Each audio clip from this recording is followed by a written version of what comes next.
savez, de 1960 jusqu'à 1980, nous avions à l'époque, paix à son âme, un président qui était vraiment axé sur le social, le fait Félix Houphouët-Boigny. Il avait à l'époque axé le développement de la Côte d'Ivoire sur le cacao. Donc à l'époque on disait que le succès du pays repose sur l'agriculture. Alors on était déjà premier pays producteur de cacao, les finances étaient saines. Dans les années 75, on a même fait un excédent budgétaire de 1000 milliards. Et donc ça a permis en fait au président Félix Houphouët-Boigny de lancer, comme on appelle, des programmes sociaux.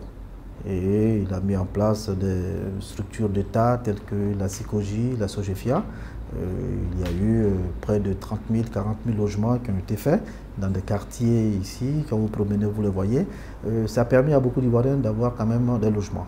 Malheureusement, dans les années 80, il y a eu la conjoncture.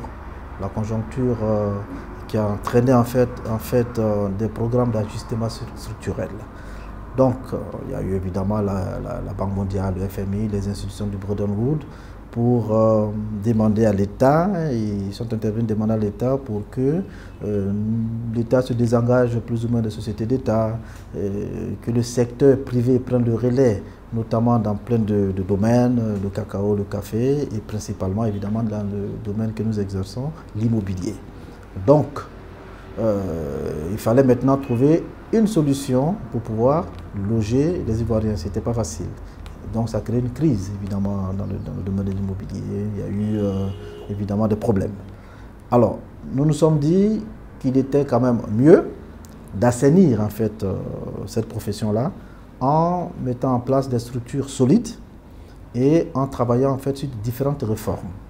Notamment, on a travaillé sur des domaines du foncier, de la fiscalité et puis des financements qu'on appelait alors les 3F. Donc l'État ne pouvait plus évidemment s'engager, l'État ne pouvait plus nous soutenir financièrement. Donc il fallait imaginer et mettre en place toutes ces réformes-là.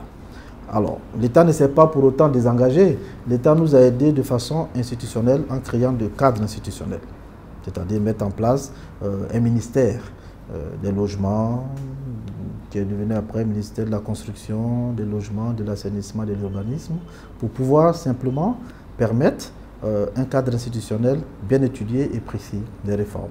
C'est ce qu'on appelle la loi des 3F. Alors, le foncier, c'était un désordre à l'époque. C'était très difficile parce que vous devez savoir quand même que constitutionnellement, la terre appartient à l'État. Mais malheureusement, ce n'est pas qu'en Côte d'Ivoire, hein, dans la zone subsaharienne, en Afrique, c'est très difficile. Il y a, comme on appelle, les droits coutumiers. Donc il faut évidemment trouver un mécanisme pour satisfaire les propriétaires terriens, que nous appelons ici. Et il fallait travailler beaucoup sur une réforme pour sécuriser le foncier. Parce que c'est notre matière première. C'est la porte d'entrée de l'investisseur dans le domaine de l'immobilier. Donc on a travaillé dessus. Les titres de propriété devaient être faits de manière efficace et rapide.